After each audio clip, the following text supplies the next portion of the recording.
నమస్కారం వాజీ వార్తలకి స్వాగతం. ముందుగా ఈనాటి ముఖ్యాంశాలు పరిశీలిద్దాం. 3.32 లక్షల కోట్లతో ఏపీ వార్షిక బడ్జెట్. శాసనసభలో వార్షిక బడ్జెట్ను ప్రవేశపెట్టిన రాష్ట్ర ఆర్థిక శాఖ మంత్రి పయ్యావుల కేశవ్.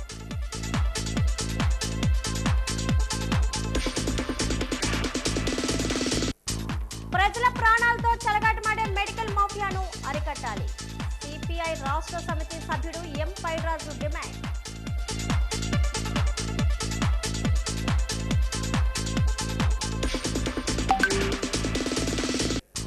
జర్నలిస్టుల పరిస్థితి అధ్వానంగా ఉంది.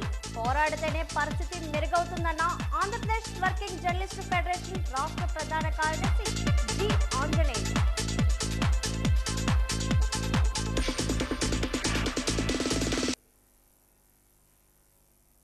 రాష్ట్ర భవిష్యత్తు మనం నేడు ఎంచుకునే ఆర్థిక క్రమశిక్షణ పైనే ఆధారపడి ఉంటుందని ఆర్థిక మంత్రి పయ్యావుల కేశవ్ స్పష్టం చేశారు.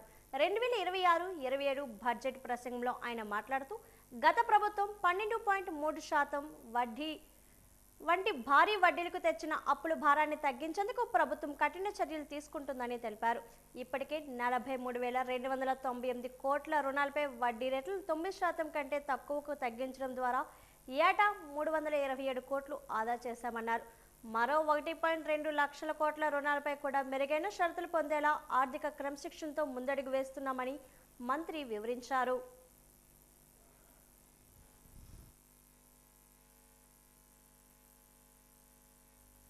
దేశంతో పాటు ఆంధ్రప్రదేశ్ కూడా ప్రపంచ వేదికపై వెలుగు లీనుతోంది. విశాఖపట్నంలో ఏఐ డేటా సెంటర్ ఏర్పాటు చేయాలన్న గ్లోబల్ ఐటీ దిగ్గజం గూగుల్ నిర్ణయం ఒక్కసారి ప్రపంచ దేశాలన్నీ ఆంధ్రప్రదేశ్ వైపు తలెత్తి చూసేలా చేశాయి.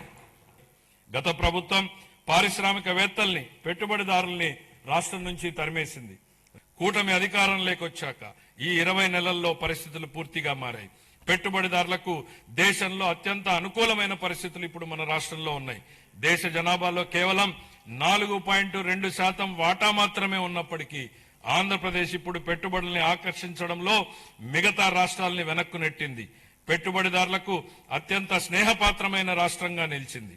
బ్యాంక్ ఆఫ్ బరోడా నివేదిక ప్రకారం 2025-26 ఆర్థిక సంవత్సరంలో ప్రతిపాదిత పెట్టుబడుల్లో 25% ఆంధ్రప్రదేశ్ కు రావడమే దీనికి నిదర్శనం. విశాఖ వేదికగా ఈ నెల 15 నుంచి 25 వరకు ప్రతిష్టాత్మక అంతర్జాతీయ నౌకాదళ సమీక్ష మిలన్ 2026 కార్యక్రమాలు జరగనున్నాయి. ముఖ్యంగా 18వ తారీఖున రాష్ట్రపతి ద్రౌపది ముర్ము ఆధ్వర్యంలో IFR 19న మిలాన్ బీచ్ రోడ్లోని సిటీ పరేడ్లో జరగనున్నాయి. ఇందుకోసం పటిష్ట ఏర్పాట్లతో పాటు సుందరీకరణ పనులు యుద్ధ ప్రాతిపదికన సాగుతున్నాయి. అందులో భాగంగా బీచ్ క్లీనింగ్ కార్యక్రమాన్ని చేపట్టారు. నగర పోలీస్ శాఖ కమిషనర్ శంకభద్ర బాగ్చి ముఖ్య అతిథిగా పాల్గొని బీచ్లో చెత్త చెదారాన్ని ఏరి తోటి సిబ్బందికి కార్యక్రమంలో పాల్గొన్న వారికి ఆదర్శంగా నిలిచారు.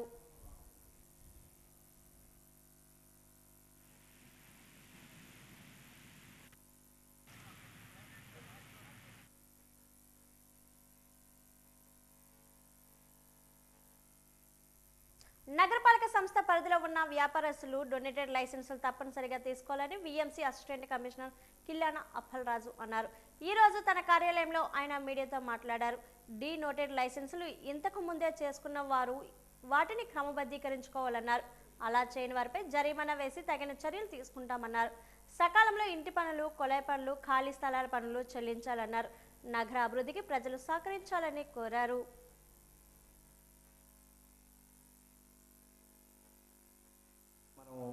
అన్ని వార్డుల్లో కూడా అనేక రకములైన వ్యాపారాలను నిర్వహించుకుంటుంటాం. టీ కొట్లు అవనివ్వండి, తర్వాత మటన్ షాపులు అవనివ్వండి, రేషన్ షాపులు అవనివ్వండి, మెడికల్ షాపులు అవనివ్వండి, రకరకాల వ్యాపారాలు నిర్వహిస్తున్నారు. వారు కొంతవరకు కూడా ఈ D&O ట్రేడ్స్ లైసెన్స్ ఫీజుల్ని లైసెన్సులు రెన్యువల్ చేయించుకుంటున్నారు. అదేవిధంగా కొత్త వారు కూడా అప్లై చేస్తున్నారు. ఇంకనూ ఎవరైనా సరే ఈ D&O ట్రేడ్స్ లైసెన్స్ ఫీజుల గురించి మరి అప్లై చేయనట్లయితే మీ దగ్గర శానిటేషన్ సెక్రటరీలు వస్తారు. వారందరికీ కూడా మీ తాలూకా ఆధార్ నెంబర్లు, మీ డీటెయిల్స్ అన్నీ ఇచ్చి మీ వ్యాపారాలను కూడా రిజిస్టర్ చేయించుకొని D&O ట్రేడ్స్ రుసుము మీ వ్యాపారాన్ని బట్టి ఆయా గజెట్లో రేట్లు ఉంటాయి. 300, 500, 1000, 1500, 10,000, 20,000 మీరు నిర్వహిస్తున్న వ్యాపారాలను బట్టి వాటన్నింటినీ కూడా చెల్లించి 1 సంవత్సరం పాటు మీరు ఈ డీనోటెడ్స్ లైసెన్స్ పొంది అందరూ కూడా వాటి మీద భద్రపరచుకోవాలి. రాష్ట్ర బార్ కౌన్సిల్ ఎన్నికలు ప్రశాంతంగా ముగిశాయి. 2020 తర్వాత జరిగిన ఈ ఎన్నికల్లో న్యాయవాదులు ఉత్సాహంగా పాల్గొని ఓటు హక్కును వినియోగించుకున్నారు. ఇక జిల్లాలో 3513 మంది న్యాయవాదులు ఓటు హక్కు కలిగి ఉండగా వారిలో 2888 మంది ఓటు హక్కు వినియోగించుకున్నారు. అంటే మొత్తం మీద 82.2% పోలింగ్ నమోదైంది. రాష్ట్ర వ్యాప్తంగా 39,400 మంది ఓటర్లు ఉండగా 143 మంది అభ్యర్థులు బరిలో నిలిచిన సంగతి తెలిసిందే. మునుపెన్నడూ ఇంత ప్రశాంతంగా ఎన్నికలు జరిగిన దాఖలాలు లేవని న్యాయవాదులు సంతోషం వ్యక్తం చేశారు. ఇక పోటీలో ఉన్న అభ్యర్థులు ఎన్నికల నిర్వహణపై సంతృప్తి వ్యక్తం చేస్తూనే గెలుపుపై ధీమా వ్యక్తం చేస్తున్నారు. సుమారుగా 36,000 మంది అడ్వకేట్స్ ఉన్నారు, ఆడవాళ్ళు మగవాళ్ళు కలిపి. ఈ రోజున విశాఖపట్నం బార్ వరకు వచ్చేటప్పటికి విశాఖపట్నంలో 3,470 ఓట్లు వ్యాలిడ్ ఓట్లు ఉన్నాయి. అయితే ఈరోజు పోలింగు 2,890 ఓట్లు పోల్ అయ్యాయి. ఆ విధంగా మేము క్యాలిక్యులేట్ చేసుకుంటే సుమారుగా 82% పోలింగ్ జరిగింది. గత 20 సంవత్సరాల నుంచి కూడా నేను చూసిన దాన్ని బట్టి ఇంత పర్సంటేజ్ ఆఫ్ ఓట్ ఎప్పుడు కూడా జరగలేదు. ఎప్పుడు కూడా 60%, 65% అయింది. కానీ 80% this is the first time 82% polling అయింది. ప్రశాంతంగా జరిగింది. ఇదివరకు ఎప్పుడు ఎలక్షన్లో జరిగిన ఏదో అవాంతరం జరిగేది, ఏదో కొట్లాట జరిగేది. అవాంతరాలు అంటే అనేకం జరిగి కానీ ఎక్స్పోజ్ అవ్వడం కొన్ని అయ్యి, ఈసారి అయితే ఒక్క ఇన్సిడెంట్ కూడా జరగకుండా ప్రశాంతంగా మా ఉన్న ప్రెసిడెంట్, మా బారు తాలూకా మెంబర్స్ ఎవరైతే ఉన్నారో వాళ్ళందరూ కూడా ప్రశాంతంగా దీన్ని నడిపించారు. వాళ్ళందరికీ తోటి ధన్యవాదాలు. అలాగే ఈసారి ఎలక్షన్స్లో మహిళలు ఎక్కువ పార్టిసిపేట్ చేశారు, కంటెస్టింగ్ కూడా ఎక్కువ పనిచేశారు. ఇప్పుడు మహిళలు కూడా ఎక్కువ మంది గెలవడానికి అవకాశం ఉంది. సో ఆ విధంగా ఈరోజు జరిగిన ఎలక్షన్స్కి మేమందరం కూడా చాలా ఆనందంగా ఉన్నాము. రానున్న ప్రమాణ స్వీకారంలో ఎక్కువ మంది మహిళలు కూడా, అంటే ఏదైతే రాష్ట్ర ప్రభుత్వం కేంద్ర ప్రభుత్వం పెట్టిందో ఆ పర్సంటేజ్ ఆఫ్ 33% మహిళలు కూడా ఎలక్ట్ అవ్వడానికి అవకాశం ఉంది ఈ ఎలక్షన్లో. మరి ఈ రోజున ఎన్నికలు కూడా విశాఖపట్నంలో సజావుగా సాగడం, అదేవిధంగా మరి ఈ రోజున విశాఖపట్నం కార్యవర్గం బార్ అసోసియేషన్ కూడా ఎన్నికల్ని సజావుగా సాగించడం అనేది మంచి ఉద్దేశం, సందేశం. ఈ రోజున నాకు న్యాయవాదులు ప్రెసిడెంట్గా చేసిన సేవలను గుర్తించి మరి ఈ రోజున బార్ కౌన్సిల్ మెంబర్గా నాకు అత్యధికంగా ఓట్లు వేశారని న్యాయవాదులు చెప్తున్నారు. కాబట్టి పేరున ఈ రోజున విశాఖపట్నం న్యాయవాదులందరికీ నా హృదయపూర్వకంగా వారికి ధన్యవాదాలు తెలియజేసుకుంటున్నాను. ఈ రోజున ఇంకా కూడా విశాఖపట్నంలో అత్యధికంగా అమరావతి తర్వాత సెకండ్ ప్లేస్గా ఎక్కువ మంది అభ్యర్థులు నిలబడినప్పటికీ, రిజర్వేషన్లు మహిళలకి ఇచ్చినప్పటికీ మరి ఈ రోజున పోలింగ్ కూడా అత్యధికంగా జరిగింది. రాష్ట్రంలో జరుగుతున్న మెడికల్ మాఫియాను అరికట్టాలని సిపిఐ రాష్ట్ర కార్యవర్గ సభ్యులు పి కామేశ్వరరావు డిమాండ్ చేశారు. స్థానిక ఆర్టీసీ కాంప్లెక్స్ వద్ద భారత కమ్యూనిస్టు పార్టీ సిపిఐ ఆధ్వర్యంలో నిరసన కార్యక్రమాన్ని నిర్వహించారు. ఈ సందర్భంగా ఆయన మాట్లాడుతూ ప్రైవేట్ ఆసుపత్రుల్లో ఒక రోగి దగ్గర నుంచి లక్షల్లో వసూలు చేస్తున్నారని మండిపడ్డారు. ప్రభుత్వమే పేద ప్రజలకు కార్పొరేట్ వైద్యాన్ని అందించేలా చర్యలు తీసుకోవాలని కోరారు. పేదల వద్ద నుండి ప్రైవేట్ ఆసుపత్రులు కాసులు దండుకుంటున్నాయని ఆరోపించారు. మెడికల్ మాఫియాను నియంత్రించడానికి తగిన చర్యలు తీసుకోవాలన్నారు. ఈ కార్యక్రమంలో సిపిఐ జిల్లా కార్యదర్శి ఓమి రమణ, సిపిఐ నాయకులు భుగత అశోక్ తదితరులు పాల్గొన్నారు. అర్హత లేనటువంటి బీ ఫార్మసీ చేసినటువంటి బీ ఫార్మసీ సర్టిఫికేట్తో మందులు అమ్ముతున్నటువంటి మెడికల్ షాపులపై కూడా చట్టపరమైన చర్యలు తీసుకోవాలి. ఈ రాష్ట్రంలో దాదాపుగా 60,000 మంది విద్యార్థులు బీ ఫార్మసీ, ఎం ఫార్మసీ చేసినటువంటి వాళ్ళు ఉన్నారు. అందులో కేవలం 30,000 మంది సర్టిఫికేట్లు మాత్రమే ఈరోజు మెడికల్ షాపులో వాల్యుబుల్ అయినటువంటి విద్యార్థులు మెడికల్ అమ్ముతూ ఉన్నారు. మిగతా 30,000 షాపుల్లో కూడా సర్టిఫికేట్తో బోకస్ మందులు అమ్ముతూ ఉన్నారు.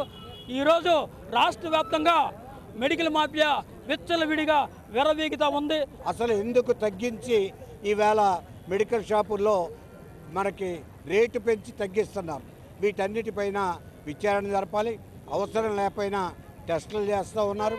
అనేక వేల కోట్ల రూపాయలు వేళ పేదవాడి నుంచి ప్రైవేటు డాక్టర్లు కానీ, కార్పొరేట్ కంపెనీలు కానీ, ఫార్మా కంపెనీలు కానీ, ప్రభుత్వ అధికారులు కానీ దోచేస్తున్నారు. దీని మీద విచారణ చేయాలి, దోషులను శిక్షించాలి. అప్పుడే ఈ మెడికల్ మాఫియా కట్టడి జరుగుతుందని భారత కమ్యూనిస్ట్ పార్టీ సిపిఐగా నమ్ముతూ దీని మీద విచారణ చేయాలని మీ ద్వారా ఈ యొక్క ప్రభుత్వాన్ని అలాగే డ్రగ్స్ అధికారుల్ని కోరుతా ఉన్నాం. కల్పన కల్చరల్ సొసైటీ 35వ వార్షికోత్సవ వేడుక భుల్లయ్య కళాశాల సమీప అంబేద్కర్ భవన్లో ఘనంగా జరిగింది. ఈ సందర్భంగా కార్యక్రమ నిర్వాహకులు యార్లగడ్డ హేమంత్ కుమార్ స్వయంగా తాను రూపొందించిన పలు చిత్రాలను ప్రదర్శనకు ఉంచారు. ఈయనతో పాటు మరో 2 చిత్రకారులు రూపొందించిన చిత్రాలను ప్రదర్శించారు. ఏయూ సైన్స్ కళాశాల ప్రిన్సిపల్ ప్రొఫెసర్ రాజు ముఖ్య అతిథిగా హాజరై ఈ చిత్రకళా ప్రదర్శనను ప్రారంభించారు. చిత్రాలను తిలకించి హేమంత్ కుమార్ను అభినందించారు. ఈ చిత్రాల్లో జీవకళ ఉట్టుపడుతుందంటూ ప్రశంసించారు. నిర్వాహకులు హేమంత్ కుమార్ మాట్లాడుతూ ఎంతో శ్రమించి జీవకళ ఉట్టిపడేలా ఈ చిత్రాలను తీర్చిదిద్దినట్లు చెప్పారు. కల్పన ఆర్కెస్ట్రాను కూడా నిర్వహిస్తున్నట్లు తెలిపారు.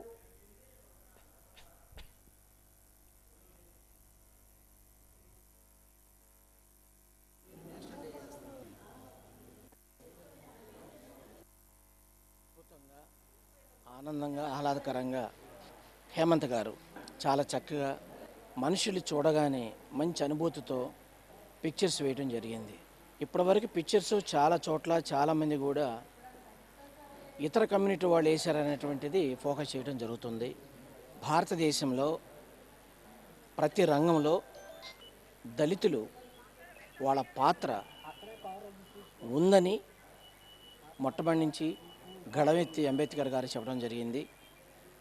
ముఖ్యంగా రాజకీయ రంగాల్లో కానీ, అకాడమిషియన్స్ కానీ, స్పోర్ట్స్ కానీ, అలాగే సింగింగ్లో కానీ, ఇప్పుడు ప్రధానంగా ఈ రోజున ఆర్టిస్టులు చక్కగా భారతదేశంలో ఉన్నటువంటి అన్ని కళలను మనస్సు గుచ్చేలాగా చాలా చక్కగా హేమంత్ గారు తన అద్భుతమైనటువంటి కలంతో పెయింట్స్ వేయడం జరిగింది. ఇది ఫస్ట్ టైము ఒక దళిత కళాకారుడు తన అద్భుతమైనటువంటి ప్రతిభను ప్రదర్శించడం జరిగింది. దాన్ని ఈ రోజున అంబేద్కర్ భవన్లో ఎగ్జిబిషన్గా పెట్టడం జరిగింది. ఈరోజు కల్పన కల్చరల్ సొసైటీ ఆధ్వర్యంలో చిత్రకళా ప్రదర్శన అంబేద్కర్ భవన్లో జరుగుతుందండి. దీనికి అందరూ వచ్చి ఈ యొక్క చిత్రాలన్నీ చూసి ఆనందించాలి. చిత్ర ప్రదర్శనే కాకుండా మంచి నృత్య ప్రదర్శన కూడా ఉందండి, క్లాసికల్ ఫోక్తో కలిపి. అది సాయంత్రం 5 గంటలకు స్టార్ట్ అవుతుంది. తర్వాత ఆర్కెస్ట్రా ఉంది, మా కల్పన ఆర్కెస్ట్రా. దాని ఆర్గనైజర్ని, కీబోర్డ్ ప్లేయర్ని కూడా నేనే. ఆర్కెస్ట్రాలో మంచి మంచి మీ అందరికి కూడా వినోదాన్ని కలిగించే పాటలతో చేస్తాము. అన్ని వర్గాలకి నచ్చేటట్లుగా ఈ ఆర్కెస్ట్రా ఉంటుందండి. అందువల్ల మనస్ఫూర్తిగా నేను ఆహ్వానిస్తున్నాను, అందరూ రావాలని, చూడాలని. విజయ భావన సంస్థ వారు మహారాజా ఉన్నత పాఠశాలలో శ్రీ పరభవ ఉగాది సందర్భంగా జిల్లా స్థాయి వక్తృత్వం, వ్యాసరచన, పద్యలేఖనం, చిత్రలేఖనం పోటీలు ఎంఆర్ హై స్కూల్లో నిర్వహించారు. విద్యార్థుల్లో సృజనాత్మకత పెంపొందించేలా వివిధ అంశాలు, విజ్ఞాన శాస్త్రం, పాఠశాలలో సైన్స్ ఎగ్జిబిషన్, కృత్రిమ మేధలాభ నష్టాలు, వందే మాత్రం, దేశభక్తి గేయం గురించి రాయడం, సుమతి వేమన దాశరథి భాస్కర శతకాల పద్యాలు రాయడం, మన సిగ్నల్ వ్యవస్థ, సంబరాల సంక్రాంతి, చిత్రలేఖనం అంశాలపై పోటీలు జరిగాయి. 6, 7 తరగతుల జూనియర్స్, 8, 9, 10 తరగతుల విద్యార్థులు, సీనియర్స్ 295 మంది విద్యార్థులు పాల్గొన్నారు. డాక్టర్ ఏ గోపాలరావు గారు ప్రధాన కార్యదర్శి, విజయభావన వారి ఆధ్వర్యంలో పోటీలు జరిగాయి. డాక్టర్ జక్కు రామకృష్ణ, బిహెచ్ సూర్యలక్ష్మి నిర్వహించారు. నీతి శతకాలు, వేమన శతకము, సుమతి శతకము, అందులో 5 పద్యాలు ఎక్కను. ఆ విధంగానే భావం కూడా రాయమని చెప్పాము. సీనియర్స్కి దాశరథి శతకం, భాస్కర శతకం, అందులో నీతి పద్యాలను రాయమని, అంటే పద్య లేఖనాన్ని ఏర్పాటు చేసాం. ఆ విధంగానే వక్తృత్వం ఏమిటంటే ఈనాడు ఏఐ ఆర్టిఫిషియల్ ఇంటెలిజెన్స్ లాభమా నష్టమా అని సీనియర్ విద్యార్థులకు ఇవ్వడం జరిగింది. ఆ విధంగానే వ్యాసరచన కూడా వందే మాతర గీతం నుండి ఈ సంవత్సరం మనం వందే మాతర గీత ఉత్సవాలు జరుపుతున్నాం కనుక వారిని తలుచుకుంటూ వందే మాతర గీతం మీద పోటీలు పెట్టాం వక్తృత్వంలో. అట్లాగే 40 వార్షికోత్సవాలు పూర్తి చేసుకుంది, 540 సాహిత్య కార్యక్రమాలు పూర్తి చేసుకుంది. రేపు మార్చి 19వ తారీఖు నాడు జరిగే ఉగాది నాడు విజయభవన్ 41వ వార్షికోత్సవంగా అందగించబోతోంది. ప్రతి సంవత్సరం కూడా ఉగాది నాడు వార్షికోత్సవాన్ని పురస్కరించుకుని రాష్ట్ర స్థాయిలో వివిధ సాహిత్య ప్రక్రియలతో పోటీలతో పాటుగా విజయనగరం జిల్లాలో అన్ని పాఠశాలల విద్యార్థులకు కూడా వ్యాసరచన కావచ్చు, వక్తృత్వం కావచ్చు, చిత్రలేఖనం కావచ్చు, పద్యాలు, ఇలా అన్ని రంగాల్లో కూడా విద్యార్థులకు ఒక స్ఫూర్తిని, ఒక ప్రోత్సాహం అందించేలా పోటీలు పెడుతున్నాం. అదేవిధంగా ఈ సంవత్సరం కూడా విద్యార్థులలో ఈ రకమైన పోటీ నిర్వహిస్తున్నాం. విశాఖ పోర్టు హాస్పిటల్ ప్రైవేటీకరణకు వ్యతిరేకంగా పోర్టు అఖిలపక్ష కార్మిక సంఘాల జేఏసీ చేపట్టిన రిలే నిరాహార దీక్ష తడప సాగుతుంది. అందులో భాగంగా పోర్టు గోల్డెన్ జూబ్లీ హాస్పిటల్ సమీప దీక్ష శిబిరంలో 502వ రోజు దీక్షలో సిఐటియు నాయకులు పాల్గొన్నారు. ఈ సందర్భంగా సిఐటియు నాయకులు పద్మనాభరాజు మాట్లాడారు. పోర్టు హాస్పిటల్ను ప్రభుత్వ రంగంలోకి కొనసాగించాలని, నిపుణులైన వైద్యులను, అధునాతన పరికరాలను, నాణ్యమైన మందులు సమకూర్చాలని డిమాండ్ చేశారు.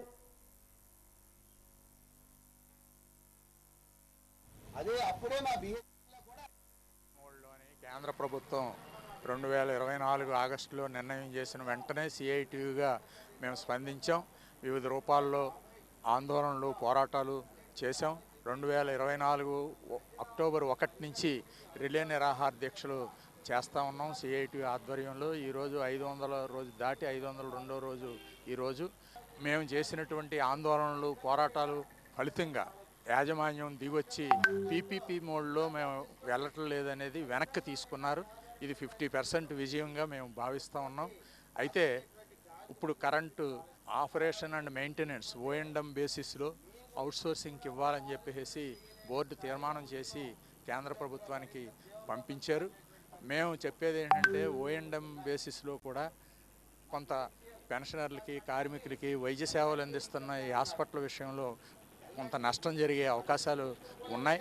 ఓఎండ్ఎం బేసిస్ కూడా అంత మెరుగైనటువంటి వైద్య సేవలు అందించడానికి అవకాశాలు ఉండవు. గత అనుభవాలు గ్రహణ చూస్తే దీంట్లో కూడా ప్రాక్టికల్గా ఆచరణకు వచ్చేటప్పటికి కొన్ని ఇబ్బందులు అనేవి ఎదుర్కొంటూ ఉంటాయి. అందుకోసం ఓఎండ్ఎంలో కాకుండా పోర్టే సొంత నిధులతోటే ఈ హాస్పిటల్ని అభివృద్ధి చేయాలని చెప్పేసి మేము నిన్ననే డిప్యూటీ చైర్మన్ గారిని కూడా కలిసి చెప్పడం అనేది జరిగింది. ఏ రకంగా దీన్ని అభివృద్ధి చేయాలని కూడా స్పష్టంగా మేము ప్రతిపాదనలు ఇచ్చాం. పోర్టు దగ్గర లాభాలు వస్తూ ఉన్నాయి. ప్రతి సంవత్సరం 300-400 కోట్ల రూపాయలు రిజర్వ్ ఫండ్స్ ఉన్నాయి, 1000 కోట్ల రూపాయలు. దాని నుంచి కొంత వెచ్చిస్తే ఈ హాస్పిటల్ని డెవలప్ చేయొచ్చు. స్పెషలైజ్డ్ డాక్టర్ని నియామకం చేయటం ద్వారా, సిబ్బందిని, నైపుణ్యమైనటువంటి సిబ్బందిని ఏర్పాటు చేయటం ద్వారా, అధునాతనమైనటువంటి పరికరాలను సమకూర్చుకోవటం ద్వారా, నాణ్యమైన మెడిసిన్స్ సప్లై చేయటం ద్వారా ఈ హాస్పిటల్ని అభివృద్ధి చేయొచ్చు అని చెప్పేసి మేము నివేదించడం అనేది జరిగింది. కాబట్టి ఆ రకంగా దీన్ని సొంత నిధులతోటి డెవలప్ చేయాలని చెప్పేసి డిమాండ్ చేస్తూ ఈ ఆందోళనని మేము కొనసాగిస్తూ ఉన్నాం. ఉత్తరాంధ్ర కల్పవల్లి పైడితల్లమ్మవారి చదురుగుడి పనులు శరవేగంగా జరుగుతున్నాయని ఆలయ ఈవో శిరీష తెలిపారు. ఈ రోజు ఆమె వాజీ న్యూస్తో మాట్లాడారు. ఈ ఏడాది జూన్ నాటికి ఆలయం పూర్తి చేయడానికి చర్యలు తీసుకుంటున్నామన్నారు. భక్తులకు ఎలాంటి అసౌకర్యం లేకుండా ఆలయ నిర్మాణ పనులు జరుగుతున్నాయన్నారు. గర్భాలయం, అంతరాలయం కూడా పనులు శరవేగంగా జరుగుతున్నాయన్నారు. మండపం, ప్రాకార మండపం త్వరితగతిన పూర్తి చేస్తామన్నారు.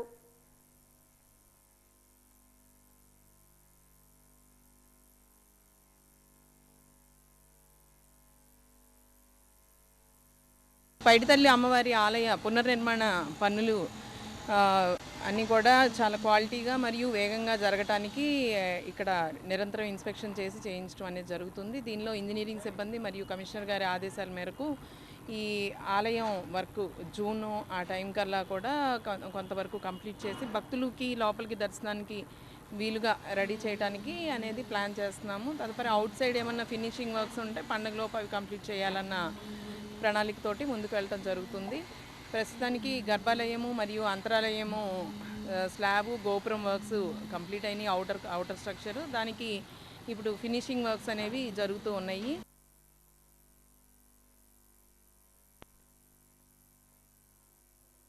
జర్నలిస్టుల పరిస్థితి ప్రస్తుతం అధ్వానంగా ఉందని ఆంధ్రప్రదేశ్ వర్కింగ్ జర్నలిస్టుల ఫెడరేషన్ రాష్ట్ర ప్రధాన కార్యదర్శి జి ఆంజనేయులు ఆవేదన వ్యక్తం చేశారు.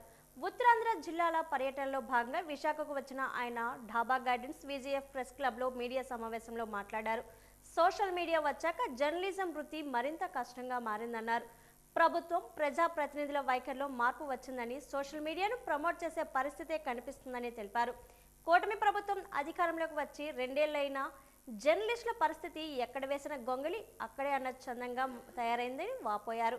జర్నలిస్టుల ఇళ్ల స్థలాల సమస్యను సంబంధిత మంత్రి దృష్టికి అనేక మార్లు తీసుకువెళ్ళినట్లు చెప్పారు. పెన్షన్, ఇళ్ల సమస్యలతో పాటు పిల్లలకు ఉచిత విద్య అందివ్వాలనే డిమాండ్లు కూడా ప్రభుత్వం ముందుకు ఉంచినట్లు చెప్పారు. ఈ ఏడాదికి 2 సార్లు ఉచిత ఆరోగ్య పరీక్షలు నిర్వహించాలని కూడా ప్రభుత్వానికి విజ్ఞప్తి చేశామని సానుకూలంగా స్పందించారన్న ఆశాభావం వ్యక్తం చేశారు. ఈ సమావేశంలో జాతీయ జర్నలిస్టుల సంఘం కార్యదర్శి గంట్ల శ్రీనుబాబు కూడా పాల్గొన్నారు.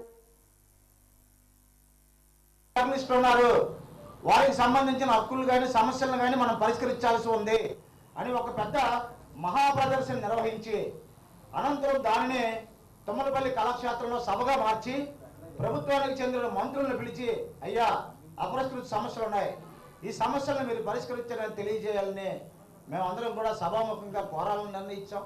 అలాగే విశాఖపట్నం నుంచి కాకుండా రాష్ట్ర నలుమూల నుంచి కూడా మొన్న వాళ్ళంతలో వాళ్ళు స్వచ్ఛందంగా మేమందరం కూడా మీ మహాసభకు వస్తున్నాం, ర్యాలీకి వస్తున్నాం అంటే 1750 మంది రిజిస్ట్రేషన్ చేయించుకున్నారు. విజయవంతం చేయాలి అనే ఉద్దేశంతోనే అందులో భాగంగా ముందు ఉత్తరాంధ్ర జిల్లాల్లో పర్యటన చేశాం. దీనికి అద్భుతమైనటువంటి స్పందన వచ్చింది. 6 జిల్లాల్లో కూడా జర్నలిస్టులు మేము నిర్వహించిన సమావేశాల్లో పెద్ద సంఖ్యలో పాల్గొనడమే కాకుండా మేము హాజరవుతామని చెప్పారు. సమస్యల గురించి ఆల్రెడీ శ్రీనుబాబు గారు వివరించారు, దాని గురించి నేను ప్రత్యేకంగా చెప్పాల్సిన అవసరం లేదు.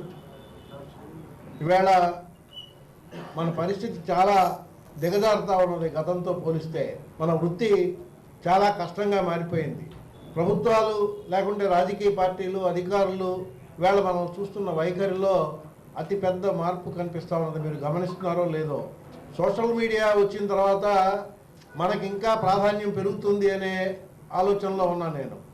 కానీ సోషల్ మీడియా వచ్చిన తర్వాత మన మీడియాకు ప్రాధాన్యం తగ్గి ఇవాళ ప్రభుత్వాలు, రాజకీయ పార్టీలు కూడా సోషల్ మీడియాని ప్రమోట్ చేస్తున్నాయి తప్ప మన గురించి ఆలోచించటల్లా. ఉమ్మడి ఆంధ్రప్రదేశ్ తొలి దళిత ముఖ్యమంత్రి స్వర్గీయ దామోదరం సంజీవయ్య 105వ జయంతి ఉత్సవాలు ఘనంగా నిర్వహించారు. సాంఘిక సంక్షేమ శాఖ ఆధ్వర్యంలో ఈ రోజు కలెక్టరేట్ ఆడిటోరియంలో దామోదరం సంజీవయ్య చిత్రపటానికి పూలమాలలు వేసి జ్యోతిని వెలిగించి జాయింట్ కలెక్టర్ సేతుమాధవన్ ఘనంగా నివాళులు అర్పించారు. ఈ కార్యక్రమంలో ఆయన మాట్లాడుతూ దామోదర్ సంజీవయ్య పేద, బడుగు, బలహీన వర్గాల అభివృద్ధికి విశేషంగా కృషి చేస్తారన్నారు. ఈ కార్యక్రమంలో social welfare deputy director Annapurna, housing PD Muralimohan, Markfed జిల్లా మేనేజర్ వెంకటేశ్వరరావు, సాంఘిక సంక్షేమ శాఖ సిబ్బంది పాల్గొన్నారు.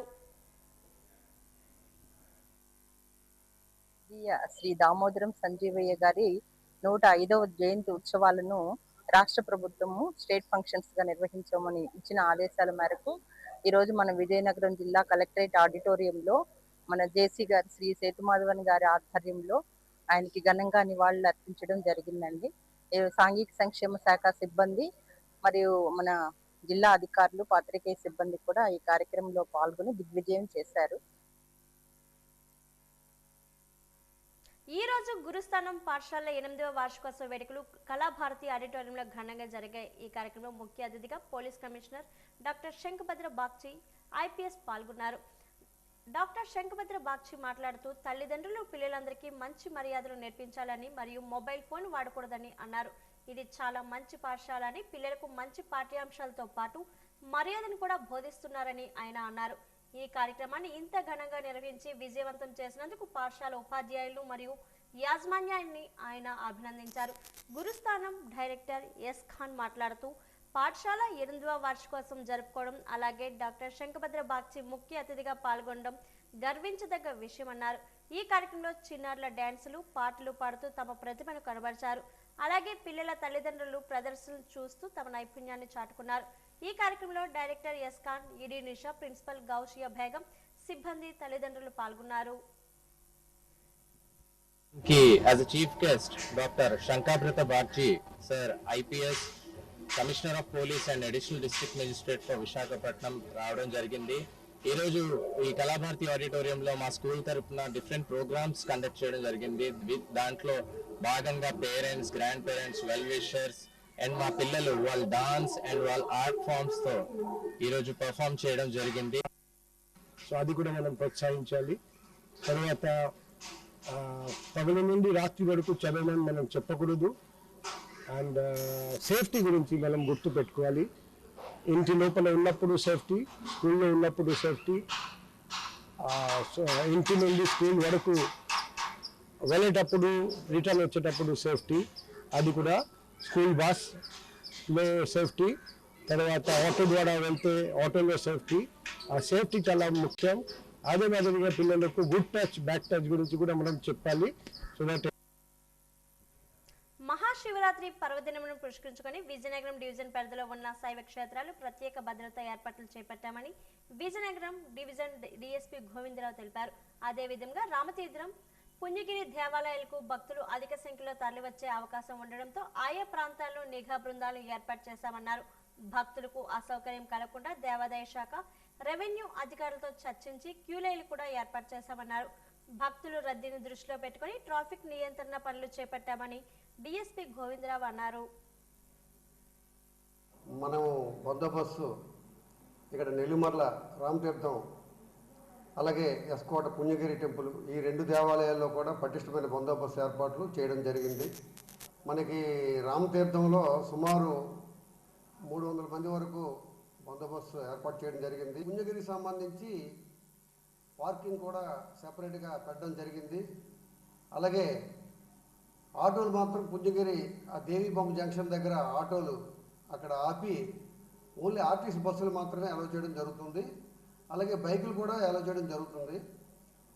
వారి వారి పార్కింగ్ ప్లేసులు చూసుకొని ఎవరి ప్లేస్లో వాళ్ళు వెహికల్స్ పెట్టి పోలీసు వారికి ఈ పార్కింగ్ విషయంలో వాళ్ళు కోఆపరేట్ చేయాల్సిన అవసరం ఉంది. 108 ఉద్యోగుల ఉత్తరాంధ్ర జిల్లాల సమావేశం డాబా గార్డెన్స్ అల్లూరు సీతారామరాజు విజ్ఞాన కేంద్రంలో జరిగింది. 108 ఉద్యోగుల సేవలు ఎదుర్కొంటున్న సమస్యలు, వాటిపై ప్రభుత్వం ఏ మేరకు స్పందించాలనే దానిపై ఈ సమావేశంలో చర్చించారు. ఈ సందర్భంగా 108 కాంట్రాక్ట్ ఉద్యోగుల సంఘం రాష్ట్ర అధ్యక్షుడు కిరణ్ కుమార్ మాట్లాడారు. దాదాపు 20 ఏళ్లుగా 108 ఖండాంతరాలు దాటి సేవలు అందిస్తుందని తెలిపారు. ఎన్నో అవార్డులు సొంతం చేసుకున్నట్లు చెప్పారు. అయితే ఉద్యోగులకు ఇచ్చిన హామీలు నెరవేర్చడంలో పాలకులు చొరవ చూపకపోవడం బాధాకరమన్నారు. త్వరలో రాయలసీమ జిల్లాల సమావేశాన్ని కూడా ఏర్పాటు చేసి తమ సమస్యలపై సమగ్రంగా చర్చించి భవిష్యత్తు కార్యాచరణను రూపొందిస్తామని తెలిపారు.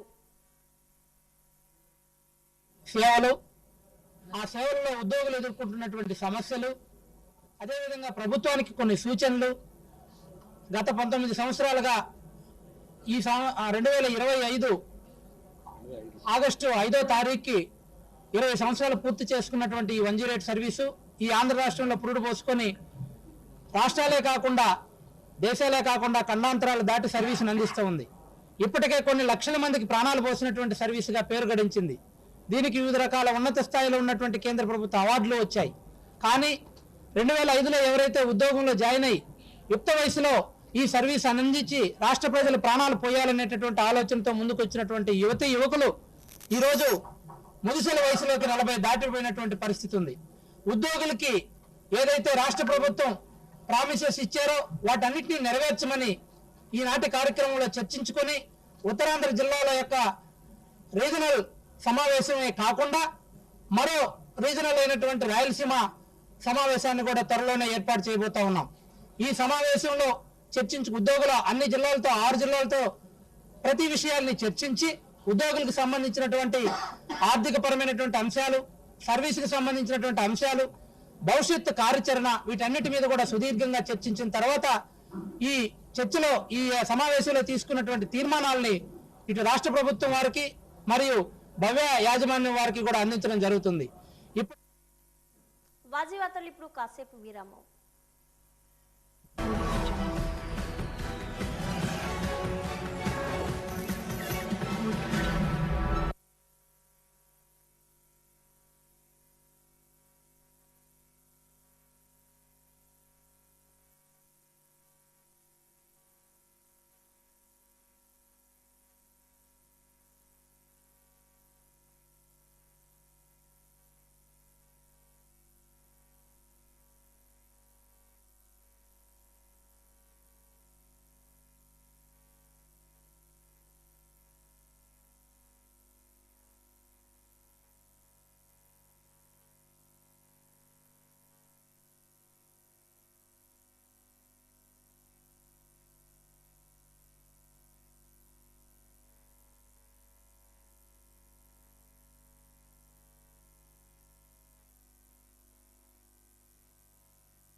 నుంచి ఏప్రిల్ 1వ తేదీ వరకు జరిగే 10వ తరగతి పరీక్షలకు పగడ్బందీగా ఏర్పాట్లు చేయాలని జిల్లా కలెక్టర్ ఎస్ రామసుందర్ రెడ్డి ఇచ్చిన ఆదేశాల మేరకు అన్ని చర్యలు చేపట్టామని జిల్లా విద్యాశాఖ అధికారి మాణిక్యం నాయుడు అన్నారు. ఆయన వాజీవన్ న్యూస్తో మాట్లాడుతూ ఈ సందర్భంగా విద్యాశాఖ అధికారి మాట్లాడుతూ ఈసారి 10వ తరగతి పరీక్షలకు జిల్లా వ్యాప్తంగా 23,523 మంది హాజరు కానున్నారని, వీరిలో 22,959 మంది రెగ్యులరు, 564 మంది ప్రైవేటు విద్యార్థులు ఉన్నారని తెలిపారు. వీరి కోసం 119 పరీక్షా కేంద్రాలను ఏర్పాటు చేస్తున్నట్లు వెల్లడించారు. ప్రతి పరీక్షా కేంద్రాన్ని తహసీల్దార్లు, ఎంపీడీఓలు లేదా మున్సిపల్ కమిషనర్ల చేత తనిఖీ చేయించి సోమవారం నాటికి తమకు నివేదిక ఇవ్వాలని రూపొందిస్తున్నామని, పరీక్షల నిర్వహణకు 7 ఫ్లయింగ్ స్క్వాడ్లు, 29 స్టోరేజ్ పాయింట్లు ఏర్పాటు చేస్తున్నామని తెలిపారు. సుమారు 1,350 మంది ఇన్విజిలేటర్లు వినియోగిస్తున్నామని చెప్పారు. పరీక్షా కేంద్రాలపైన పటిష్టమైన పోలీస్ బందోబస్తును ఏర్పాటు చేయాలని, 144 సెక్షన్ విధించాలని కోరామన్నారు. జిల్లాలో 7 ఫ్లయింగ్ స్క్వాడ్స్ని ఏర్పాటు చేయడం జరిగింది. అలాగే దీనికి సంబంధించిన కోఆర్డినేషన్ మీటింగ్ కూడా గౌరవ కలెక్టర్ గారి ఆధ్వర్యంలో కోఆర్డినేషన్ మీటింగ్ జరిగింది. ఈ సంవత్సరం పరీక్షలు సజావుగా జరగడానికి కట్టుదిట్టంగా ఏర్పాటు చేయడం జరిగింది. అలాగే ప్రతి సెంటర్లో కూడా 144 సెక్షన్ అమలు అవుతుంది. అలాగే ఎక్కడ ఎలాంటి అవాంఛనీయ సంఘటనలు జరగకుండా, అలాగే కాపీయింగ్ కానీ ఏం జరగకుండా అన్ని రకాల చర్యలు తీసుకోవడం జరుగుతుంది. అలాగే దీని తర్వాత స్పాట్ వాల్యుయేషన్ 4 నుండి 13 వరకు స్పాట్ వాల్యుయేషన్ కూడా కస్బా హై స్కూల్లో జరుగుతుంది. ప్రజల ప్రాణాలతో చెలగాటమడే మెడికల్ మాఫియాను అరికట్టాలని సిపిఐ డిమాండ్ చేస్తుంది. ఈ మేరకు జిల్లా కలెక్టర్ కార్యాలయం వద్ద నిరసన తెలిపింది. అనంతరం డిఆర్ఓకి వినతి పత్రాన్ని అందజేసింది. ఈ సందర్భంగా సిపిఐ రాష్ట్ర సమితి సభ్యుడు ఎం పైరాజు మాట్లాడారు. మెడికల్ మాఫియా ప్రజల జీవించే హక్కుపై ప్రత్యక్షంగా దాడి చేస్తుందని తెలిపారు. ప్రభుత్వ ఆసుపత్రిలో కనీస వసతులు కరువయ్యాయని పేర్కొన్నారు. మందుల సరఫరాలో నిర్లక్ష్యం జరుగుతుందని, ప్రభుత్వం వైద్య నిరీక్షణకి గురవుతున్న తరుణంలో ఇదే అదనముగా భావించి ప్రైవేటు వైద్యశాలలు నగరంలో పుట్టగుడుగుల్లా పుట్టుకొస్తున్నాయని తెలిపారు. నిబంధనలు పాటించకుండా రోగుల రక్తాన్ని జలగల్లా పీలిస్తూ సాధారణ వైద్యానికే వేలల్లో వసూలు చేస్తున్నాయని ఆవేదన వ్యక్తం చేశారు. ఎవరైనా ఒక మనిషి ప్రైవేట్ కార్పొరేట్ హాస్పిటల్లో జాయిన్ అయితే ఇక మన అయిపోయినట్టే. ల్యాబ్కి వైద్య పరీక్షల పేరు చెప్పి, స్కానింగ్ పేరు చెప్పి డాక్టర్లు, వైద్య పరీక్షల యజమానులు, కంపెనీల యజమానులు గుమ్మక్కై నిలువున ప్రజలను దోచుకుంటూ, ఇంకొక పక్క ఫార్మా కంపెనీలు 10 రూపాయలు విలువ చేసే మందులు 1000 రూపాయలు కార్పొరేట్ హాస్పిటల్ అయితే వాళ్ళ ఇష్టం. మనిషి ప్రాణం అన్ని జిల్లా కేంద్రాల్లో. స్థానిక సంస్థల ఎన్నికలను దృష్టిలో పెట్టుకుని క్షేత్రస్థాయిలో పార్టీ క్యాడర్ను సన్నద్ధం చేసేందుకు ప్రభుత్వ పథకాలు ప్రజలకు చేరువ కావాలనే ఉద్దేశంతో తెలుగుదేశం పార్టీ అధిష్టానం కీలక నిర్ణయం తీసుకుంది. అందులో భాగంగా గ్రామ పట్టణాల్లో ద్వితీయ స్థాయి నాయకులు, పార్టీ క్యాడర్ క్షేత్రస్థాయిలో పర్యటించి సమావేశాలు పట్టి టీడీపీ సోషల్ మీడియాపై అవగాహన కల్పించి సోషల్ మీడియాలో కూడా ప్రజలకు భాగస్వాములు చేసి ప్రభుత్వం చేపడుతున్న అభివృద్ధి సంక్షేమ పథకాలపై అమలుపై విస్తృత ప్రచారం చేయాలని, ప్రతిపక్ష వైసీపీ చేస్తున్న అసత్య ప్రచారాన్ని తిప్పికొట్టాలని పార్టీ అధినేత చంద్రబాబు నాయుడు ఆదేశాలను జారీ చేశారు. పార్టీ అధిష్టానం ఆదేశాల మేరకు తెలుగుదేశం పార్టీ శ్రేణులు క్షేత్రస్థాయిలో పర్యటించి సమావేశాలు పెడుతూ ప్రజలు ముందుకు వెళ్తున్నారు. స్థానిక ఎమ్మెల్యే అదితి గజత్రాజు సూచన మేరకు విజయనగరం నియోజకవర్గంలో మండల పట్టణ టీడీపీ నాయకులు ఊరు, వాడ, పల్లె, పట్టణంలో విస్తృతంగా పర్యటించి తెలుగు యువత నాయకులు పార్టీ క్యాడర్ను చైతన్యపరుస్తున్నారు.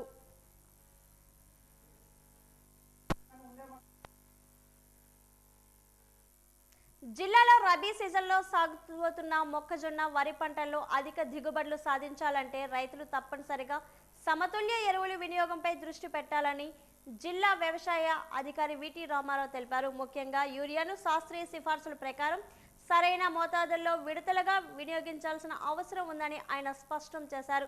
రబీ 2025-26 సీజన్లో జిల్లాలో మొత్తం సాధారణ సాగు విస్తీర్ణం 57,661 హెక్టార్లు కాగా 4/2/2026 నాటికి 55,115 హెక్టార్ల సాగు నమోదు అయిందని తెలిపారు. ఇందులో 23,898 హెక్టార్ల మొక్కజొన్న, 1,869 హెక్టార్ల వరి ప్రధానంగా పంటలు సాగుతున్నట్లు పేర్కొన్నారు.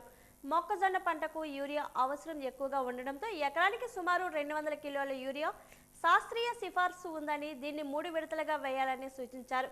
యూరియాను ఒకేసారి అధిక మోతాదులో వేయడం వల్ల పంటకు ఆశించిన ప్రయోజనం లేకపోవడమే కాకుండా వ్యర్థ వ్యయం, నేలలో పోషక అసమతుల్యత, పురుగు సమస్యలు పెరిగే అవకాశం ఉందని హెచ్చరించారు.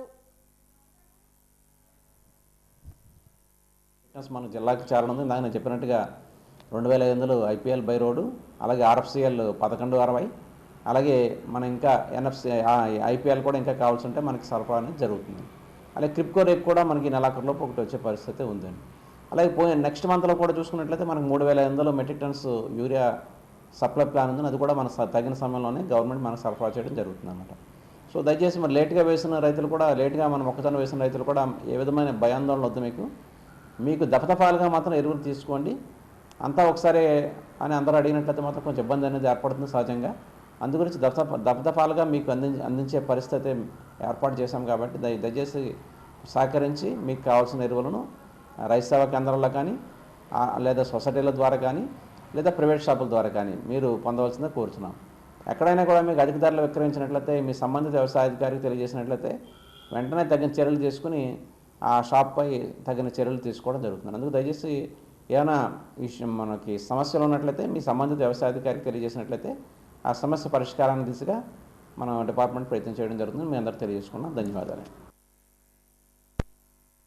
వైఎస్ఆర్ పార్టీ నాయకులు మాజీ ఎమ్మెల్యే శంభంగి వెంకట చిన్నప్పల్ నాయుడు బొబ్బిలి ఎమ్మెల్యే బేబీ నాయన మీద ఫైర్ అయ్యారు. పదవుల కోసం పదే పార్టీలు మారే బొబ్బిలి రాజులు తనను విమర్శించడం చూస్తుంటే హాస్యాస్పదంగా ఉందన్నారు. చేసిన అభివృద్ధి ఏమిటో చెప్పకుండా కాలయాపన బొబ్బిలి ఎమ్మెల్యే కాలయాపన చేస్తున్నారని విమర్శించారు. తన హయాంలో జరిగిన అభివృద్ధి ప్రజలు చూశారని, రానున్న ఎన్నికల్లో వైఎస్ఆర్ పార్టీతో గెలుపు అని ధీమా వ్యక్తం చేశారు. ఈ లోచర్ల గురించి కానీ, లేకపోతే రాముడి వలస గురించి కానీ ఇది మెయింటైన్ చేయలేమని చెప్పే మాట నేను ఎక్కడ మాట్లాడలేదు. కాబట్టి నువ్వు ఊరికనే నా మీద బురద జల్లడం కోసం అని చెప్పి నువ్వు మళ్ళీ అక్కడ కూడా అబద్ధాలు మాట్లాడితే నేను దాన్ని కాపరేట్ చేయవలసిన పని లేదు. నేను ఇంకోటి కూడా నీకు చెప్పాను, నీ 3 సంవత్సరాలు ఇంకా టైం ఉంది నీకు. ఈ 3 సంవత్సరాల్లో ఆ 2 ఎత్తిపోతల పథకాలు శాంక్షన్ చేసి అది పూర్తి చేస్తే నేను ప్రతిపక్ష నాయకుడినైనా కూడా నీకు అభినందిస్తాను ఓపెన్గానే కూడా చెప్పడం జరిగింది. కనీసం అది కూడా నీ బుర్రలో లేనట్టు లేదు. నువ్వు ఏది పడితే పేదదానికే నువ్వు అలవాటు పడిపోయినట్టున్నావు. మాజీ ఎమ్మెల్యే బొబ్బిలి ఎమ్మెల్యే సంబంగి వెంకట చిన్నప్పల్ నాయుడికి తగిన శాస్త్రి చేసి ఇంటికి పరిమితం చేసిన ఇంకా అబద్ధాలు మాట్లాడుతూ ప్రజలను మోసం చేసే ప్రయత్నం చేస్తున్నారంటూ బొబ్బిలి ఎమ్మెల్యే బేబీ నాయన మండిపడ్డారు. ముఖ్యంగా లోచర్ల సిడవలస గ్రామాల ఎత్తిపోతల పథకం మంజూరు చేస్తే దాని నిర్వహణకు ఖర్చు ఎక్కువ అవుతుందని, ఆ కారణంగా తాము అధికారంలో ఉన్నప్పుడు ఈ పథకాన్ని మంజూరు చేయడం లేదని ఇప్పుడు చెప్తున్న మాజీ ఎమ్మెల్యే మరి అదే పథకం కోసం నిధులు మంజూరు చేయాలని, వారి ప్రభుత్వ కాలం పూర్తయ్యేలోపే కొన్ని రోజుల ముందు మాత్రం అసెంబ్లీలో ఎందుకు ప్రస్తావించారని ప్రశ్నించారు. ఇందులోనే వారి నిబద్ధత తెలుస్తుందని, ప్రజలను రైతులను మాయమాటలతో వంచన చేసి ద్వంద్వ వైఖరి మీద అని గుర్తు చేశారు. శాంక్షన్ చేస్తే దాని నిర్వహణ ఖర్చు ఎక్కువ అవుతుంది కాబట్టి మేము శాంక్షన్ చేయలేదు అని అన్నారు. అంటే 5 సంవత్సరాలు కూడా ఆ మాట అనలేదు. ఇవాళ పదవి పోయేసరికి 45,000 ఓట్లతో ఓడిపోయేసరికి మళ్ళీ జీవితంలో మళ్ళీ గెలవని తెలిసేసరికి ఇప్పుడు ఆ మాట అంటే వాళ్ళ మనసులో ఉన్న మాట బయట పెట్టారు. ఎందుకు నిర్వహణ? మీలాంటి చేతకాని ప్రభుత్వం, మీలాంటి చేతకాని పరిపాలన ఉంటే లిఫ్ట్ ఇరిగేషన్ స్కీమ్ నిర్వహణ అనేది సాధ్యం కాదు. కానీ మాలాంటి ప్రోయాక్టివ్ ప్రభుత్వం, ఒక విజన్ ఉన్న నాయకుడు, ఒక మంచి ముఖ్యమంత్రి, పరిపాలన తెలిసిన ముఖ్యమంత్రి ఆధ్వర్యంలో పాలన ఉంటే, ఇరిగేషన్ శాఖ ఉంటే ముమ్మాటికి అది సాధ్యం అవుతుంది. అతిగా మద్యం సేవించడం వల్ల ఊపిరితిత్తుల్లో చీము గడ్డలు ఏర్పడే లంగ్స్ అబెన్స్ ప్రమాదం ఉందని pulmonologist doctor B Santosh Kumar హెచ్చరించారు. అధిక మద్యపానం, నోటి పరిశుభ్రత లేకపోవడం, పోషకాహార లోపం వల్ల ఈ వ్యాధి వస్తుందని ఆయన పేర్కొన్నారు. ఛాతీ నొప్పి, శ్వాస తీసుకోవడంలో ఇబ్బంది అవుతుందన్నారు. దగ్గుతో పాటు రక్తం లేదా చీము పడడం ఒక కారణమన్నారు. సకాలంలో చికిత్స తీసుకోకపోతే ఈ ఇన్ఫెక్షన్ రక్తంలోకి చేరి ప్రాణాపాయం కలగవచ్చని, ముఖ్యంగా యువత మద్యానికి దూరంగా ఉండాలని ఆయన సూచించారు. జిల్లాలో 20 నుంచి 40 సంవత్సరాల వయసు గల యువకులు మద్యంకు దగ్గర అవ్వడం బాధాకరమన్నారు. నమస్తే అండి. ఆల్కహాల్ హెవీగా తీసుకోవటం వల్ల ఎలాంటి ఊపిరితిత్తుల సమస్యలు వస్తాయో ఇప్పుడు మనం డిస్కస్ చేద్దాము. ఇప్పుడు మనతో పాటు ఒక పేషెంట్ ఉన్నారు. ఆయనకి ఎలాంటి లక్షణాలు ఉన్నాయో కనుక్కోండి. ఫస్ట్ గుండెలో నొప్పి వచ్చింది, ఊపిరి ఆడపోవడం ఇటువంటివన్నీ జరిగాయి. ఆ తర్వాత బ్లడ్ పడడం, తర్వాత సీమ్ కూడా పడడం. ఇంకా దీన్ని లంగ్ యాబ్సెస్ అంటారు. ముఖ్యంగా వీటికి చాలా కారణాలు ఉన్నాయి. అందులో ఈ ఆల్కహాల్ మెయిన్ గా ఉంటుంది. ఈ ఆల్కహాల్ హెవీగా కన్జ్యూమ్ చేసే వాళ్ళు సరిగా ఆహారం తీసుకోకపోవడం వల్ల, ఓరల్ హైజీన్ సరిగా లేకపోవడం వల్ల, పూర్ ఓరల్ హైజీన్, అదేవిధంగా ఈ ఓరోఫెరింజల్ బ్యాక్టీరియాస్ రికరెంట్గా మనకి లంగ్లోకి యాస్పిరేట్ అవటము, యాస్పిరేషన్ న్యూమోనైటిస్ రావటం, తర్వాత అది యాబ్సెస్ కన్వర్ట్ అయ్యే ఛాన్స్ ఉంది. ఈ యాబ్సెస్ని సకాలంలో గుర్తించకుండా మనం ట్రీట్మెంట్ చేయకపోతే అది సెప్టిక్గా మారే అవకాశం ఉంటుంది, ప్రాణానికి కలిగిస్తుంది. ప్రేమ అంటే ఏమిటి? కేవలం రెండు మనసుల కలయిక కాదు. విజయనగరం దృష్టిలో ప్రేమ అంటే ఘంటసాల గారి పద్యంలో స్పష్టత, కోడి రామ్మూర్తి గారి పట్టుదల, మహారాజుల ఔదార్యం. ఈ వ్యాలంటైన్స్ డే సందర్భంగా ఈ నగరం కన్నా మహనీయుల జీవితాల నుండి నేటి యువత నేర్చుకోవాల్సిన ప్రేమ పాఠంపై ప్రత్యేక కథనం.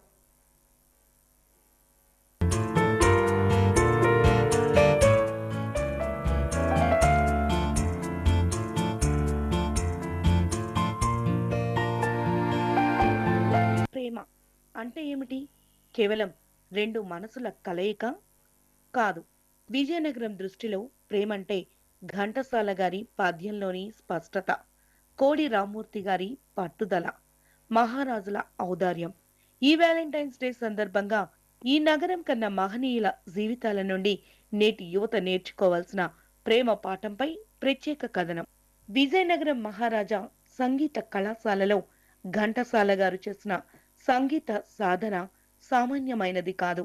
ఆకలిని భరిస్తూ అక్షరాన్ని నమ్ముకుని ఆయన సాధించిన విజయం నేటి యువతకు ఒక పాఠం. ప్రేమంటే ఒకరినొకరు ఆరాధించడం మాత్రమే కాదు, ఘంటసాల గారి గొంతులోని శృతిలా ఒకరి జీవితంలో మరొకరు కలిసిపోయి అద్భుతమైన కావ్యాన్ని నిర్మించడం. ప్రేమికులారా, ఆయన పాడిన పాటల్లోని ఆవేదన, అనురాగం మీ బంధంలో ఉండాలి. ఆకర్షణలు ఆవిరైపోయే ఈ కాలంలో ఘంటసాల గారి గానంలా మీ ప్రేమ శాశ్వతంగా మిగిలిపోవాలంటే అందులో నిజాయితీ అనే శృతి ఉండాలి. విజయనగరం గాలిలో రాజశ్రీ గారి సాహిత్య పరిమళం ఉంది. ఆయన రాసిన ప్రతి పాట ఒక ప్రేమలేఖే. కానీ ఆ లేఖలో గణేష్ పాత్రో గారి సంభాషణల్లో ఉండే లోతు ఉండాలి. చాసో గారి కథల్లోని వాస్తవికత ఉండాలి. సినిమా డైలాగుల వెనుక పరిగెత్తకండి. చాసో గారు చూపిన జీవిత సత్యాన్ని వెతకండి. ప్రేమంటే బాధ్యత లేని స్వేచ్ఛ కాదు, ఒకరి గౌరవాన్ని మరొకరు కాపాడే మహారాజసం. సాధనలోని పౌరుషం, విజయంలోని పారదర్శకత.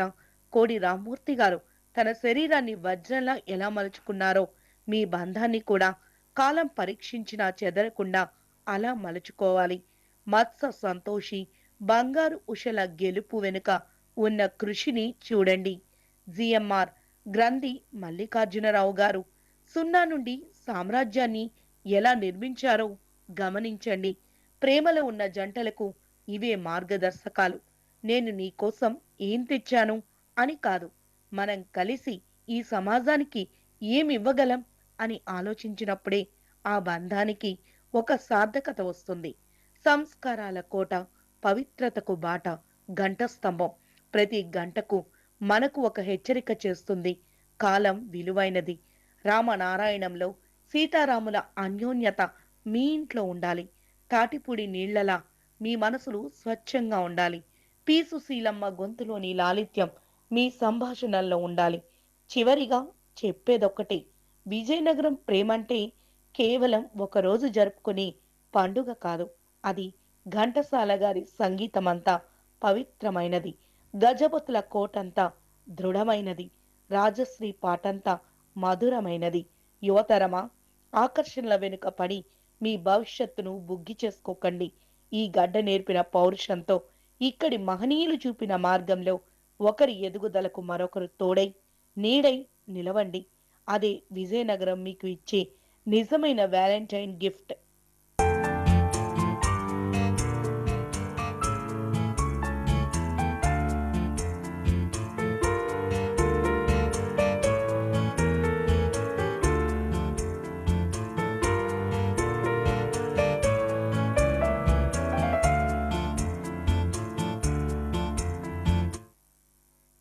నగరంలో రహదారులపై పశువుల సంచారాన్ని నిషేధిస్తూ అధికారులు చర్యలు ముమ్మరం చేశారు.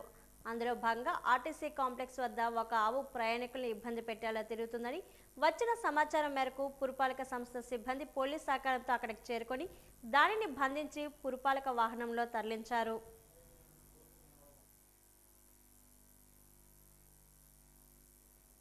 నగరంలోని అయోధ్య మైదానంలో బ్రహ్మకుమారి ఆధ్వర్యంలో మహాశివరాత్రి ఉత్సవాలు రేపు సాయంత్రం 4 గంటల నుంచి 10 గంటల వరకు జరగనున్నాయని బ్రహ్మకుమారిస్ నిర్వాహకులు అన్నపూర్ణ తెలిపారు. మహాశివరాత్రి ఉత్సవాలు భక్తులు విజయవంతం చేయాలని ఆమె పిలుపునిచ్చారు. శాంతి మార్గంలో పయనించాలన్నారు. ఆధ్యాత్మిక విలువను పెంపొందించుకోవాలని సూచించారు. శివరాత్రికి 90వ త్రిమూర్తి శివ జయంతిగా జరుపుకుంటున్నాం. ఎంతవరకు మనలో ఉండే అవగుణాలని తొలగించుకుని మంచి గుణాలు నింపుకోము అంతవరకు భగవంతుని సమీపానికి చేరుకోలేము, ఆయన ఇచ్చే ప్రాప్తిని కూడా పొందలేము. విశేషంగా శివరాత్రి అని చేసుకుంటాం. రాత్రిని దేంతో పోలుస్తారు అంటే అజ్ఞానంతో రాత్రిని పోలుస్తారు, జ్ఞానం అంటే వెలుగుని పోలుస్తారు. 13 అడుగులు శివలింగాన్ని పెట్టడం జరుగుతుంది, చరిత్రను తెలియచేయడం జరుగుతుంది. కాబట్టి 15వ తారీఖు ఆదివారం సాయంకాలం 4 గంటల నుండి రాత్రి 10-11 వరకు కూడా ఇది ఉంటుంది. కాబట్టి ఈ అవకాశాన్ని అందరూ వినియోగించుకోవాలని కోరుకుంటున్నాం. రాష్ట్ర ఆర్థిక శాఖ మంత్రి పయ్యావుల కేశవ్ ఈరోజు రాష్ట్ర బడ్జెట్ను విడుదల చేశారని, బడ్జెట్ అన్ని వర్గాల వారికి ఆశాజనకంగా ఉందని ప్రముఖ chartered accountant auditor ER Somayajulu అభిప్రాయపడ్డారు. ఈరోజు ఆయన వాజీ న్యూస్తో మాట్లాడారు. అమరావతికి బడ్జెట్లు ఎక్కువగా కేటాయింపులు చేశారని, స్వర్ణాంధ్ర సాధనకు బడ్జెట్ ఎంతగానో ఉపయోగపడుతుందన్నారు. వ్యవసాయం, విద్య, వైద్యంకు కేటాయింపులు ఎక్కువగా ఉన్నాయని అన్నారు. రాష్ట్రం సర్వతోముఖాభివృద్ధికి ఈ బడ్జెట్ దోహదపడుతుందన్నారు. లోక్సత్తా పార్టీ రాష్ట్ర అధ్యక్షుడు బీసెట్టి బాబ్జీ మాట్లాడుతూ వైద్య రంగానికి బడ్జెట్లో కేటాయింపులు తగ్గాయన్నారు. అన్ని రంగాలకు ప్రాధాన్యత ఇవ్వడం జరిగిందన్నారు. బడ్జెట్ కొన్ని విభాగాల్లో సానుకూలంగా ఉందన్నారు. 1,23,205 కోట్ల రూపాయలతో ఈ బడ్జెట్ని ప్రజల ముందు ఉంచారు. ఒక రకంగా ఆలోచిస్తే బడ్జెట్ కాస్త సమతుల్యం పాటించారు. మేము కోరుకున్నది అంటే లోక్సత్తా నుంచి ప్రాంతీయ మండల కావాలని కోరాం చంద్రబాబు నాయుడు గారిని కానీ, గతంలో జగన్మోహన్ రెడ్డి గారిని కానీ. ఇప్పుడు ఈరోజు 3 రీజియన్లు పెట్టారు. ఒకటి విశాఖపట్నం, అమరావతి, తిరుపతి ప్రధాన కేంద్రాలుగా ప్రాంతీయ అభివృద్ధి కేంద్రాలు ఏర్పాటు చేస్తామని చెప్పి దానికి ఒక 28,000 కోట్ల రూపాయల బడ్జెట్ మంజూరు చేశారు. చాలా సంతోషం. రెండోది అన్నిటికన్నా కీలకమైనది ఏంటంటే సైబర్ క్రైమ్ నేరాలు రాష్ట్రంలో కానీ దేశంలో కానీ పెరిగిపోతున్నాయి. దానికి ప్రతి జిల్లాలో ఒక సైబర్ క్రైమ్ నిషేధించడం కోసం అని చెప్పి ప్రతి జిల్లాలో ఒక పోలీస్ స్టేషన్ పెడతామని చెప్పారు. అంతేకాకుండా మరి 3 ప్రాంతాలు రాయలసీమ వచ్చేటప్పటికి అగ్రికల్చర్ హబ్ చేస్తామన్నారు. అంటే హార్టికల్చర్ హబ్, దానికి 30,000 కోట్ల రూపాయలు మంజూరు చేశారు. అలాగే ఏదైనా ఈ బడ్జెట్లో ఉన్న మేరకు కాస్త బ్యాలెన్స్ చేసి ప్రజల్ని ఆకర్షించేటట్టు అనవసరంగా ఉచితాల వైపు వెళ్ళిపోకుండా అద్భుతమైన బడ్జెట్ పెట్టారని చెప్పి ఆంధ్రప్రదేశ్ లోక్సత్తా రాష్ట్ర అధ్యక్షుడిగా నేను అభిప్రాయపడుతున్నాను. ఈరోజు మన గౌరవనీయులు రాష్ట్ర ఆర్థిక మంత్రి పయ్యావుల కేశవరావు గారు రాష్ట్ర అసెంబ్లీలో మన రాష్ట్ర బడ్జెట్ను ప్రవేశపెట్టారు. చాలా ముఖ్యంగా మన ఆర్థిక వ్యవస్థకు సంబంధించి, రాష్ట్ర అభివృద్ధికి సంబంధించి ఈ బడ్జెట్ను ప్రవేశపెట్టడం జరిగింది. ఈ బడ్జెట్లో చాలా అంశాలని పొందుపరిచారు. ముఖ్యంగా అభివృద్ధిని దృష్టిలో పెట్టుకొని ఈ బడ్జెట్ను ప్రవేశపెట్టారు. 3.5 లక్షల కోట్లతో కూడిన బడ్జెట్ మన రాష్ట్ర బడ్జెట్. అయితే అభివృద్ధే ముఖ్యమైన ఉద్దేశంతో ఈ రాష్ట్ర బడ్జెట్ను ప్రవేశపెట్టినట్టుగా తెలుస్తోంది. ఇందులో వ్యవసాయానికి తర్వాత ఆర్థిక రంగానికి, వైద్య రంగానికి పెద్ద పెద్ద మొత్తాలని కేటాయించారు. ముఖ్యంగా ఏంటంటే కేంద్ర బడ్జెట్ వికసిత్ భారత్ 2047 ఎలాగో మన ఆంధ్రప్రదేశ్ రాష్ట్రం స్వర్ణాంధ్ర 2047కి సాధించాలని మన యొక్క మంత్రివర్యుల కోరిక మరియు ఆకాంక్ష. కాబట్టి అదే దృష్టిలో పెట్టుకుని ఈ బడ్జెట్ను ప్రవేశపెట్టడం జరిగింది. అన్ని విధాలా ఈ బడ్జెట్ బాగుంది. రాష్ట్ర అభివృద్ధికి, మన రాష్ట్ర ప్రజల సంక్షేమానికి, అన్ని వర్గాల వారికి సంతృప్తి చెందేటట్టుగా ఈ బడ్జెట్ ఉందని నా యొక్క ఉద్దేశం. నెల్లిమర్ల నియోజకవర్గంలో జనసేన పార్టీకి చెందిన ఎమ్మెల్యే లోకం మాధవి, టీడీపీకి చెందిన మార్కెట్ చైర్మన్ కర్రోతు బంగారాజు ఉండగా ఎవరి వద్దకు వెళ్లి చెప్పాలో తెలియక ఈ ప్రాంత ప్రజలు అయోమయంలో పడ్డారని వైకాపా మాజీ ఎమ్మెల్యే బడుగుండ అప్పలనాయుడు ఎద్దేవా చేశారు. భోగపురం మండలంలో ముంజేరు, పోలిపల్లి, లింగాలవలస గ్రామ కమిటీ నియామకాల కార్యక్రమంలో శనివారం ఆయన పాల్గొన్నారు. ఈ సందర్భంగా మాట్లాడుతూ అధికారంలో ఉన్నందున ఈ ప్రాంత ప్రజలకు అన్యాయం చేయవద్దని, ప్రజలకు మేలు చేసే విధంగా ముందుకు సాగాలని, ప్రజలను అయోమయం గురి చేయవద్దని ఆయన పేర్కొన్నారు. చంద్రబాబుకు భూదాహం ఎక్కువగా ఉందని, ఎక్కడైనా భూములు చూస్తే రైతులు కాదని కంపెనీలు కట్టబట్టే ఆలోచనలు ఉండడం తగదని ఆయన పేర్కొన్నారు. సూపర్ 6 పేరిట పథకాలు అర్హులైన ప్రతి ఒక్కరికి అందడం లేదని, కొంతమందికే ఇచ్చి చేతులు దులుపుకునే పని చేస్తున్నారని ఆయన ఆరోపించారు. ప్రభుత్వం తీరును ప్రజలు గ్రహించారని, 2029లో వైకాపా ఈ రాష్ట్రంలో 175కు 175 స్థానాలు గెలుస్తామని ఆయన జోష్యం చెప్పారు. ఈ కార్యక్రమంలో మండల కన్వీనర్ ఉప్పాడ సూర్యనారాయణ రెడ్డి, ముంజారు పోలిపల్లి సర్పంచులు పూడి నూకరాజు, కర్రోతు వెంకటరమణ, సుందర హరీష్, గురునాథరావు, పతివాడ రామకృష్ణ తదితరులు పాల్గొన్నారు.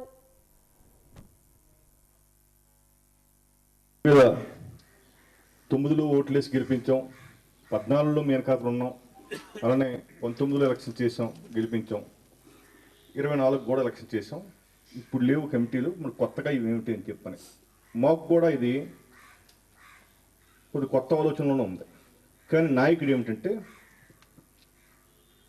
కింద స్థాయిలో కూడా పార్టీ నిర్మాణం జరగాలన్నట్టు ఒక ఆలోచనతో ఈ కమిటీలు ఏమన్నారు. ఈ కమిటీలు ప్రధానంగా గ్రామంలో పార్టీ అధ్యక్షుడు ఉంటారు, దాని కింద 15 మంది మెంబర్లు, ప్రధాన కార్యదర్శులు నెంబర్లు. అలానే రైతు విభాగంలో ఒక అధ్యక్షుడు ఉంటాడు. అలాగే రైతు సంఘాలలో కూడా ఒక 10 మంది 12 మంది నెంబర్లు ఉంటారు. అలాగే మహిళా అధ్యక్షురాలు ఉంటుంది, మహిళా అధ్యక్షురాల కింద కూడా ఒక 12 మంది నెంబర్లు ఉంటారు. వాజీవార్తలు ముగించే ముందు ముఖ్యాంశాలు మరోసారి. 3.32 లక్షల కోట్లతో ఏపీ వార్షిక బడ్జెట్. శాసనసభలో వార్షిక బడ్జెట్ను ప్రవేశపెట్టిన రాష్ట్ర ఆర్థిక శాఖ మంత్రి పయ్యావుల కేశవ్.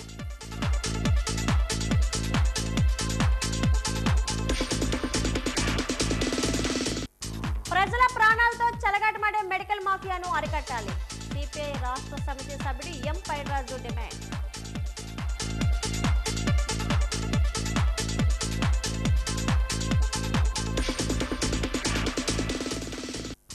జర్నలిస్టుల పరిస్థితి అధ్వానంగా ఉంది, పోరాడితేనే పరిస్థితి మెరుగవుతుందన్న ఆంధ్రప్రదేశ్ వర్కింగ్ జర్నలిస్టుల ఫెడరేషన్ రాష్ట్ర ప్రధాన కార్యదర్శి జి ఆంజనేయులు.